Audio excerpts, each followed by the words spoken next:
and issues of poverty.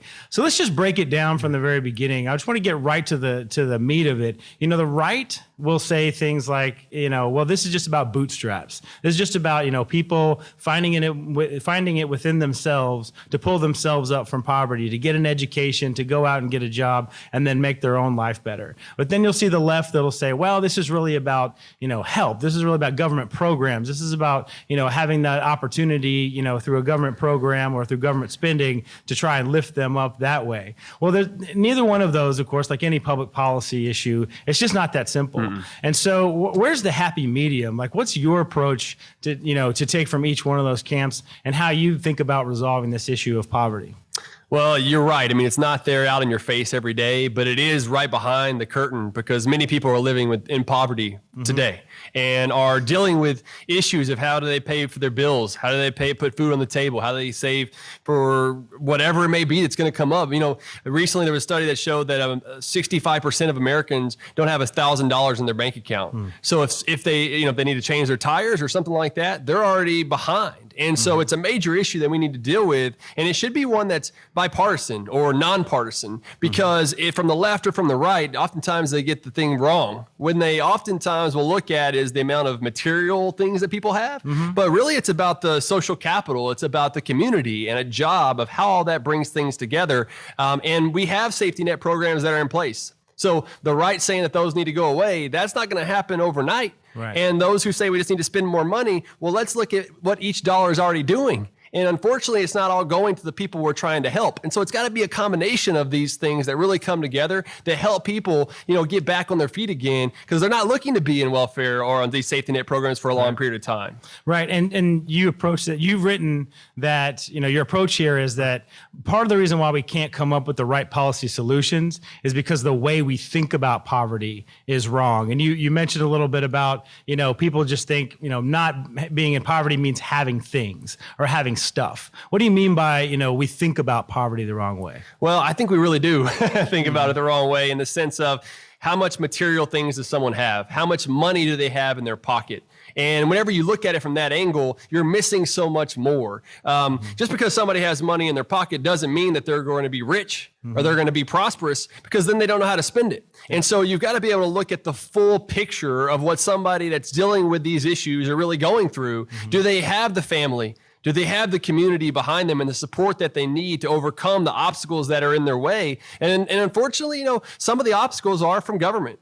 Whether, we could talk about this, but occupational licensing, criminal justice reform, some of those things, transparency within the workforce of how to make better matches when you want to go out and find a job. But if we just look at the financial part of it, we should be winning this war on poverty that LBJ brought together in the 1960s. Yeah. We should be winning this war. We're spending trillions of dollars, and yet we're not. We still got some major problems that are out there. So it's not a money, material thing. It's something else that's a change in the psyche, a change in how we're approaching people and bringing them back to community and family and not just another check. And so we're going to get into some of those specific reforms, but I really like that a change in the psyche, not just for people who are trapped in poverty, but for the people who are actually trying to come up with the solutions themselves. Now, I know this isn't one of those issues that you deal with a lot of issues at Texas Public Policy Foundation at, with spending issues and budget and all that stuff. But this is something that is more personal, more meaningful for you. You didn't just wake up one day and say, you know what, I want to sit around and think about ways to alleviate, decades old poverty problems. Talk a little bit about why this is something that you're particularly interested in. Well, I mean, growing up in South Houston, Texas, loving mother and father. My mother, they got divorced when I was young. There was a single mom, single parent. And so I saw her struggles growing up and everything. I had the opportunity to have some, go to private school, then to public school, then homeschool, just given some family income and everything. And then, I started playing rock band for a while, as a drummer in a rock band. You started living a little bit on the edge of the law for a little while. But I got in a big car accident and everything. And I don't have to go through all the details, but the key point is that through the grace of God, I was able to overcome those obstacles, but given the opportunities that I had seen. And I noticed that in my own family and in others, there are so many opportunities that maybe we overlook. and we lose sight of what those opportunities are before us. And so what I really wanted to do, it's kind of my calling, is to help others. I say this a lot, let people prosper, but it's really about getting people in a situation where they can overcome whatever those obstacles may be. And it goes back to my childhood and overcoming things, getting a PhD in economics and so forth. But I really believe that people have it within themselves to overcome it. But sometimes, it's about not having that voice, not having that purpose to be able to do whatever they find that's already, what I believe is God-given into them. And from a public policy standpoint, was there a moment when you thought, when it really clicked for you, basically, which said, oh, that's what this is about, or that's what I see in terms of the opportunity. And then how did you fold that into, we want to turn that into public policy. We want people to have that opportunity, whether it clicks for them or not. We want to fix public policy so that everybody sees it the way that I saw it when I kind of made that moment to go for those opportunities. I think the main thing that came to me is education, right? Is making sure that I got a high school diploma. And then once I did that, I got a full-time job, right? And that job helped me to have connections with a network of people around me, what we call social capital, where it's the community, it's the, look, I used to tag clothes for Pilgrim Cleaners for a while, and I worked the front desk and as a cashier. And so I'm talking to people every day. You're building social capital. You are building a network around you that's helping you learn those skills that are going to last a lifetime. And that's one thing about it with, also being in the welfare system and safety nets for so long, myself included, growing up, was that you lose that. You lose that connection when you're on a safety net or something else because you don't have that day-to-day interaction. And so that social capital isn't there to help you overall. And again, you're just focusing on the material things. So I think the education, and this is what we call the success sequence. It's been more formalized now to where you graduate high school, you get a full-time job, and you get married before kids. That's highly correlated with prosperity or less poverty over time. Now, there are holes within that. And that's what we are trying to do within the Alliance for Opportunity, is to start to fill some of those holes. So why, as I mentioned at the top in the intro, it feels like every decade, maybe even, every generation has tried to attack this in some kind of big way. And here we are, in the 2020s, and we're still talking about trying to alleviate poverty. Some approaches have worked. I think a lot of people would look back at the welfare reform, the bipartisan welfare reform of the 1990s, and look at a lot of reforms and say that those worked. But why now? Have things changed? Is the pandemic giving us an opportunity here really to look at poverty issues again? But why is now a really good time to be focusing on this and trying to make new reforms? The first thing that comes to mind is when Reagan said, "If not now, when? And if not us, who?" And I think now is the time. 1996 was the last welfare reforms. That's a long time ago. And so there are a lot of things that have happened over that period of time where many people have fallen into poverty. And then over the last couple of years with the pandemic and the shutdowns and just the connections that aren't there anymore. And many people have dropped out of the labor force, right? I mean, we've got an unemployment rate that sounds good at the national level and even in Texas, but a lot of people have been disconnected where they've just dropped out of the labor force because now they can be on these safety net programs without a work requirement. So they're disconnected again from that social capital and everything else. And so what I see is that this is a grand opportunity to re-message things, rebrand it, redefine what this really is about dealing with poverty, where, as we just mentioned, it's not about material possessions and things of that nature. It's really about changing the mindset so that people can overcome the obstacles that are given to them with these opportunities. So we're bringing about, self-sufficiency, hope, community, those things that really bring us together to have that purpose in our life. And so I really think this is a good opportunity. And in particular, within these 3 states that we're working in, with Texas here at TUPF, Georgia Center for Opportunity in Georgia, and the Pelican Institute in Louisiana, we're really trying to make this connection there first and then spread it across the nation to show proof of concept so we can get more changes at the federal level. So I want to talk a little bit about that and kind of talk to our audience about what that effort is. That is something that you're calling the Alliance for Opportunity. It is a collaboration between 3 other state-based think tanks, as you mentioned, in Georgia and in Louisiana. So it's just kind of starting this coalition, starting this collaboration to have an ambitious goal of eliminating poverty for 1 million people in in our various 3 states. Talk a little bit about that effort. You just launched the website, allianceforopportunity.com, and you have something on there called the roadmap.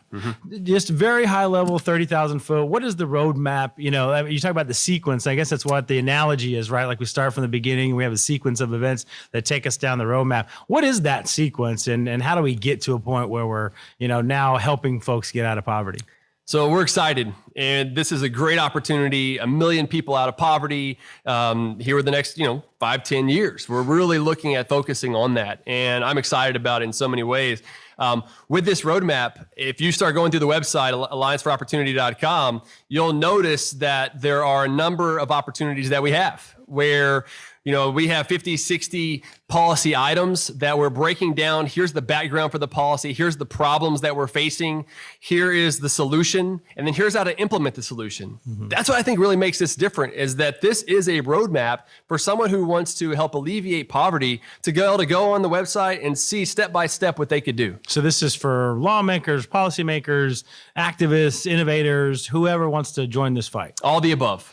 So it's one of the fascinating things about, there's this kind of a 3-step process here on your website. You have, fix the programs, one, because obviously a sinking ship is not going to help anybody. So you've got to fix the programs, change the metrics and the goals, right? Like that's kind of what you were talking about earlier about thinking differently about alleviating poverty is like, well, we've got to change what we measure and change what our goals are. And the one I wanted you to touch on briefly while we have a couple minutes left is this idea of an exit strategy. I feel like, even, Republicans and Democrats, liberals and conservatives can get along on this, on this journey together for public policy right up until there's the point where, conservatives generally will try and say, well, you get a certain amount of help, but then you're on your own, versus liberal policies that get people stuck in dependence. Like that issue of what the exit policy is, or exit strategy is. I feel like that's something new and something that you guys are adding to this debate for the first time. Can you talk about a little bit about what that exit strategy is?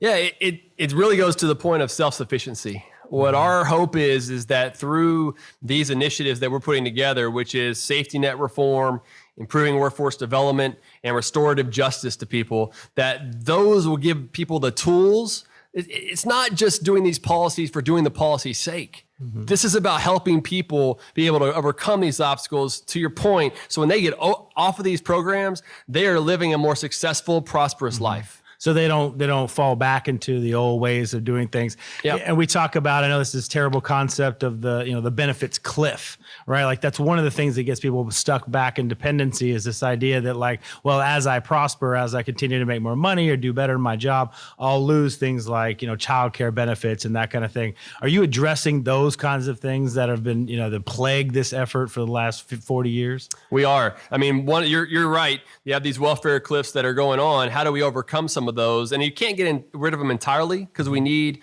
work requirements or training or education that's going to help people to get more income. So if they get more income, there's going to be some reduction in the safety nets that they're receiving. But at the same time, they should be smoothed out. And that's what we're working on for a lot of these programs, or a lot of these safety net reform initiatives. At the same time, giving them the tools so whenever they get off the program, they're able to succeed. So that's why we're connecting them with these case-based community managers. So it's not just a government bureaucrat who is pushing papers for them saying, hey, sign this and sign that so you can get they're just another number for them. But you're actually working with somebody who's caring about your future. So people in the community who have a real connection to the community, who have a real interest in making sure that other people in their community are continuing to do well, you're pairing up those incentives. Exactly. So, what is the biggest obstacle? Like, this sounds great. It sounds like it's, like we've got a kind of a new approach, but also using, what we've learned in the past. What do you think the biggest obstacle is over the next 2 or 5 years getting this kind of stuff done? I think the biggest thing within this space is the political will for everybody to come together and say, you know what, this is the way we're going to conquer this problem. Because everybody has their own interest groups and everything else that's behind it, trying to get something done. But instead they see, okay, this one piece here, I don't like that, so I'm going to push it to the side. And what we're trying to do is to break down some of that and to say, look, here is a roadmap that has some things from both sides, really. If you look at all the stuff that's there, efficiency audits, let's get more money to the people we're trying to help. Empowerment accounts, let's get people through the program and reduce some of those benefit cliffs afterwards. These are big things that I think everyone should be able to get on board with, and so we can overcome some of those obstacles for the political will. Well, Dr. Vance Ginn, thank you very much for being with us. Again, he is the chief economist at the Texas Public Policy Foundation. To find out more about these issues and the policy roadmap and other policy reforms, you can go to texaspolicy.com and also allianceforopportunity.com. Thank you for listening today. Thanks.